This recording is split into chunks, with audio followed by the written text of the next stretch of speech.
Hello friends, कशा आहात? आज आम्हाला बाहेर पाणीपुरी खायला जायचं होतं, पण बाहेर पाऊस असल्यामुळं आम्ही बाहेर काही गेलो नाही. तर चला म्हटलं घरी पाणीपुरी बनवू. तर पाणीपुरी बनवायला लागलेलं साहित्य: हिरवी मिरची, कोथिंबीर आणि पुदिना.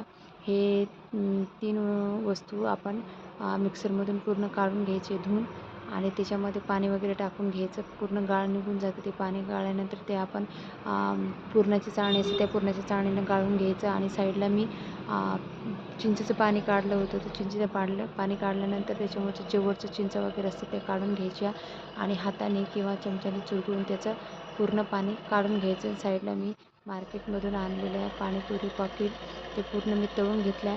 आणि पुदिना आणि कोथिंबीरचं जे पाणी काढलं होतं त्याच्यामध्ये पाणीपुरी मसाला आणि जंजिरी पुडी टाकल्यात मी 5. जेवढं पाणी असतं त्याच्यानुसार आपण जंजिरी पुड्या टाकू शकतो.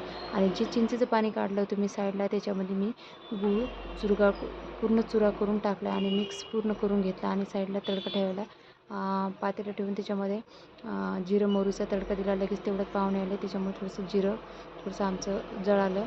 तर तुम्ही बघू शकता. आणि जर पातळ झालं असलं तर आपण त्याच्यामध्ये, जर पातळ झालं असतं तर त्याच्यामध्ये आपण गव्हाचं पीठ टाकू शकतो. व्यवस्थित होऊन जाते. आणि थोडंसं उकळी येऊ द्यायचं, आणि गूळ ते पूर्ण मिक्स होईपर्यंत पूर्ण उकळू द्यायचं. तुम्ही बघू शकता. लगेच पाहुणे आलेलेच होते, तेवढ्यात आम्ही डिश तयार केली. बघू शकता, पाहुणे आलेलेच होते.